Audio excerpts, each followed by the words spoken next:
Assalamualaikum warahmatullahi wabarakatuh. Selamat pagi.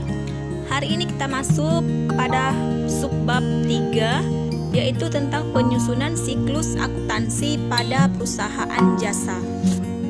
Apa saja sih yang akan dilakukan oleh seorang akuntan dalam proses pelaporan akuntansi pada suatu perusahaan? Tahapannya ada 4. Seorang akuntan yang pertama itu harus mengumpulkan bukti transaksi secara real yang terjadi dalam suatu perusahaan. Setelah bukti transaksi telah terkumpulkan, proses selanjutnya yaitu proses pencatatan. Sebenarnya, pencatatan itu merupakan proses tahap awal yang dilakukan oleh seorang akuntan dalam menyusun laporan setelah adanya bukti transaksi yang terjadi.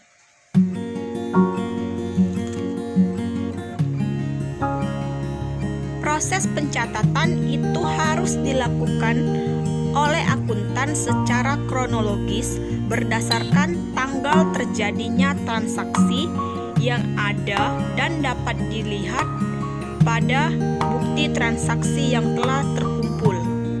Setelah semua bukti transaksi tercatat dalam suatu jurnal, langkah selanjutnya yang akan dilakukan oleh seorang akuntan yaitu membuat buku besar, yaitu proses pemindahan dari jurnal ke buku besar yang disebut dengan posting ke buku besar.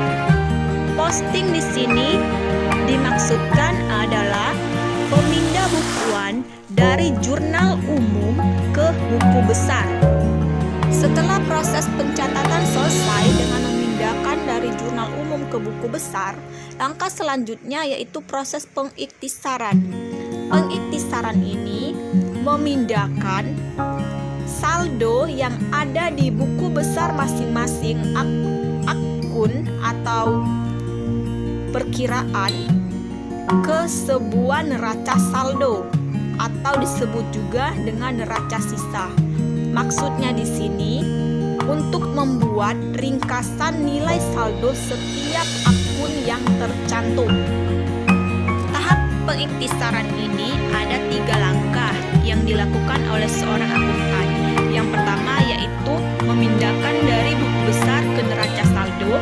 Dari neraca saldo dibuatlah jurnal penyesuaian. Setelah dibuatnya jurnal penyesuaian, baru dipindahkan ke kertas kerja. Dan terakhir, tahapan yang terakhir yaitu proses pelaporan. Proses pelaporan ini merupakan tahap akhir dari proses akuntansi pada perusahaan.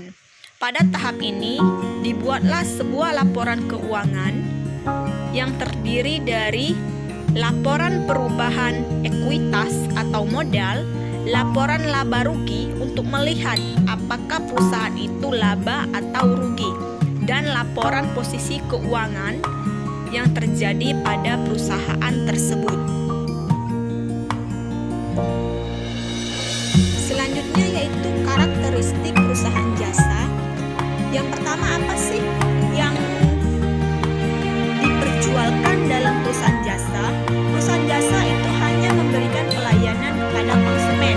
Mereka hanya memberikan pelayanan jasa tanpa memperjualbelikan suatu produk.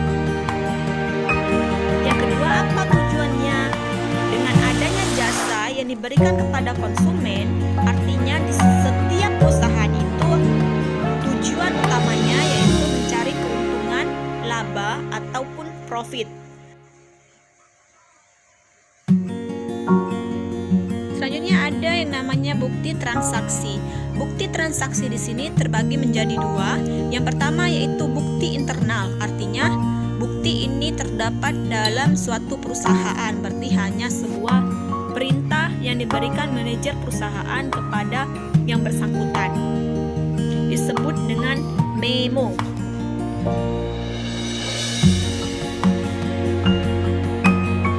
Yaitu bukti eksternal, berarti di sini berhubungan dengan pihak luar yang terjadi. Yang pertama itu ada namanya kwitansi. Tidak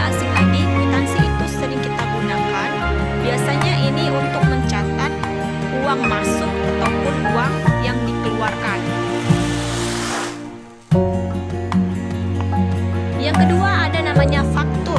Faktur di sini nama lainnya yaitu bukti transaksi yang dilakukan oleh pembeli ataupun penjual barang dagang yang dilakukan biasanya itu secara kredit, artinya utang di sini, tidak secara tunai.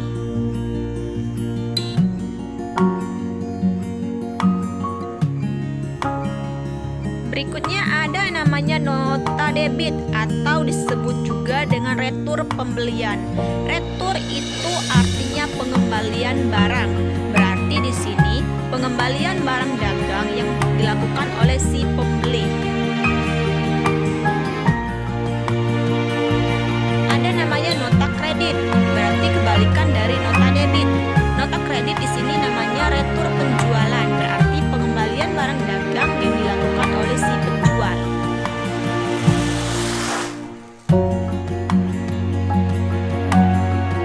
Berikut ada namanya nota kontan. Sudah jelas, kontan berarti di sini bukti transaksi yang dilakukan secara tunai. Ada namanya cek. Cek ini berarti surat perintah bayar kepada suatu bank dari pihak yang memiliki simpanan kepada bank yang ditunjuk oleh pemberi perintah. Berikut aturan debit kredit ataupun saldo normal. Akun ada penambahan, ada pengurangan, dan saldo normal. Saldo normal yaitu rumus mutlak dari proses pencatatan akuntansi. Yang pertama itu ada aset atau harta. Kalau harta bertambah itu di debit, sedangkan berkurang itu letaknya di kredit. Untuk saldo normal aset ataupun harta itu di debit. Yang kedua itu ada utang. Utang di sini kebalikan dari aset dan harta. Utang dan modal. Utang dan modal. Utang dan modal itu bertambah letaknya di sebelah kredit, sedangkan berkurang itu letaknya di sebelah debit. Saldo normal, utang dan modal itu di kredit. Prefe ini pengambilan uang secara pribadi yang dilakukan pemilik perusahaan untuk kepentingan pribadinya. Itu bertambah di sebelah debit, berkurang di sebelah kredit, dan saldo normal prefe itu di debit. Berikut ada namanya pendapatan. Pendapatan itu bertambah di sebelah kredit, berkurang di debit, saldo normalnya di kredit. Beban itu bertambah di debit, berkurang di kredit, saldo normal beban itu di debit. Selanjutnya yaitu penggolongan akun. Penggolongan akun itu terbagi menjadi dua, yaitu akun real dan akun nominal. Akun real yaitu akun yang sudah sesuai dengan keadaan sebenarnya, terdiri dari harta, utang, dan modal. Harta, utang, dan modal akun real ini akan ditemukan dalam laporan posisi keuangan atau nama lainnya neraca. Sedangkan akun nominal terdiri dari pendapatan dan beban. Ini disebut dengan akun sementara karena pada periode berikutnya akun ini akan hilang, akan menjadi akun modal yang terdiri. Maksudnya, kedua akun tersebut akan berubah menjadi akun modal. Akun nominal itu akan ditemukan dalam laporan laba rugi. Selanjutnya yaitu ada akun harta. Ada harta lancar, harta tetap, harta tak berwujud. Harta lancar itu merupakan harta mudah untuk dijadikan uang. Apa saja? Yang pertama ada kas. Kas ini merupakan uang tunai yang terdapat pada perusahaan. Ada surat berharga. Surat berharga ini nama lainnya efek. Surat yang dimiliki oleh perusahaan untuk diperjualbelikan. Gunanya untuk apa? Untuk dimanfaatkan menjadi uang kas yang bisa dipakai. Yang ketiga ada namanya wesel tagih. Wesel tagih yaitu piutang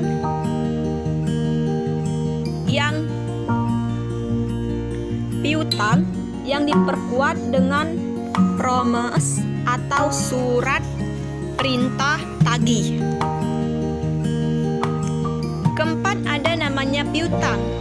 Piutang itu tagihan pada pihak lain, baik itu bersifat perorangan maupun bersifat perusahaan atau badan usaha. Kelima, ada namanya persediaan barang dagang. Persediaan barang dagang ini merupakan barang dagang yang ada dalam perusahaan yang dapat dijualkan kepada si pembeli. Keenam, ada namanya perlengkapan. Perlengkapan merupakan barang habis pakai. Barang-barang ini digunakan untuk kegiatan perusahaan. Ketujuh, ada beban dibayar di muka. Beban dibayar di muka ini merupakan biaya yang telah dibayar oleh perusahaan, tetapi manfaat dari pembayaran tersebut belum digunakan oleh perusahaan tersebut. Artinya maksud di sini bayar terlebih dahulu, tetapi apa yang dibayarkan belum kita gunakan. Kedelapan, ada pendapatan yang masih harus diterima. Pendapatan yang sudah menjadi hak perusahaan karena perusahaan telah memberikan suatu jasa atau suatu pengorbanan, tetapi si penerima jasa atau si penerima pengorbanan itu belum melakukan pembayaran kepada perusahaan. Harta tetap ini harta perusahaan yang berwujud, terlihat, dan bersifat permanen yang digunakan untuk kegiatan operasional suatu perusahaan. Dan untuk menjadikannya uang itu agak sedikit susah. Yang pertama itu ada tanah, kedua ada bangunan, ada mesin, ada peralatan, dan ada kendaraan. Sedangkan harta tak berwujud, artinya di sini si perusahaan memiliki harta tetapi tidak terlihat fisiknya. Ada apa saja sih? Yang pertama itu ada hak paten. Hak paten ini merupakan hak istimewa atas suatu barang yang diberikan oleh pemerintah kepada si perusahaan tersebut. Karena perusahaan menciptakan barang penemuan baru sehingga diakui oleh negara. Kedua, hak cipta. Hak cipta yaitu hak karena menciptakan suatu barang yang diberikan kepada pemerintah. Yang ketiga itu ada goodwill. Goodwill merupakan nama baik perusahaan di mata masyarakat. Berikutnya ada yang namanya akun utang. Ada utang lancar, berarti jatuh tempo pembayarannya kurang dari 1 tahun. Ada utang jangka panjang, berarti di sini jatuh temponya lebih dari 1 tahun. Utang lancar yang pertama itu ada wesel bayar, berarti ini perintah bayar yang disertai dengan suatu perjanjian atau promise. Yang kedua, utang usaha atau atau utang dagang, berarti utang ini timbul dari kegiatan pembelian barang atau jasa secara kredit. Ketiga, ada biaya yang masih harus dibayar. Berarti maksudnya di sini beban itu sudah terjadi tetapi belum kita bayar. Perusahaan sudah menggunakannya tetapi perusahaan belum memberikan imbalan. Keempat, ada pendapatan diterima di muka. Mengapa ini disebut utang lancar? Karena ini merupakan kewajiban yang disebabkan perusahaan menerima uang terlebih dahulu, sedangkan penyerahan jasa atau pemberi pelayanannya belum dilakukan. Utang jangka panjang yang pertama itu ada utang bank. Berarti di sini si perusahaan memiliki pinjaman modal dari bank. Yang kedua ada utang hipotek, merupakan pinjaman dari bank dengan adanya jaminan dari si perusahaan. Ada yang namanya utang obligasi, yaitu utang yang disebabkan perusahaan menerbitkan suatu surat dan diperjualbelikan. Berikutnya ada namanya akun modal. Akun modal ini terbagi menjadi dua, yaitu pendapatan dari perusahaan, baik itu pendapatan usaha maupun pendapatan luar usaha, dan beban yang harus ditunaikan oleh si perusahaan. Tahapan pencatatan akuntansi perusahaan jasa. Tahapan pertama yaitu yang dilakukan oleh seorang akuntan, yaitu membuat jurnal umum.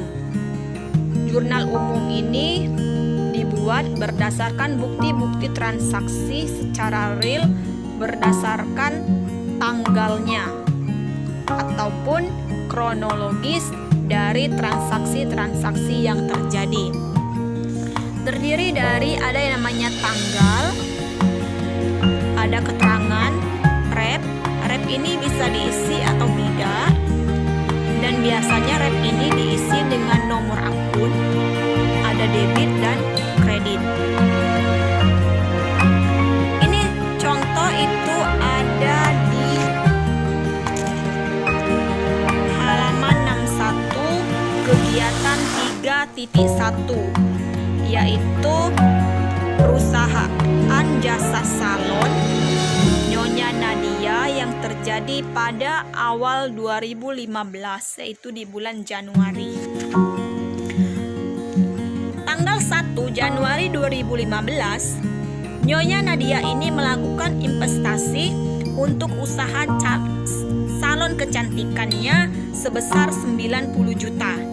Berarti kasnya bertambah, ingat saldo normal, kas bertambah atau aktiva bertambah di debit 90 juta, dan modal itu bertambah di sebelah kredit 90 juta. Tanggal 2, Nyonya Nadia ini membeli peralatan salon sebesar 30 juta dan perlengkapan salon senilai 5 juta. Perlengkapan salon itu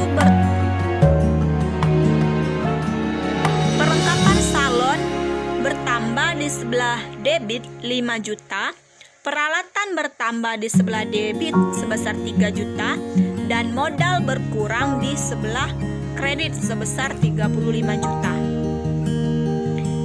Tanggal 3 Januari, Nyonya Nadia membeli perlengkapan kantor sebesar 2 juta, baru dibayar sebesar 800.000, sisanya dibayar kemudian. Berarti perlengkapan bertambah sebesar 2 juta, kas berkurang sebesar 800, itu letaknya di sebelah kredit, dan utang bertambah di sebelah kredit sebesar 1.200.000. Tanggal 4, dibayar sewa gedung untuk 2 tahun. sebesar 18 juta. Berarti beban sewa pada kas, beban bertambah di sebelah debit, kas berkurang di sebelah kredit sebesar 18 juta. Tanggal 5, Nyonya Nadia memasang iklan di koran sebesar 1 juta. Berarti beban iklan pada kas sebesar 1 juta. Tanggal 9, diterima pendapatan sebesar 10 juta.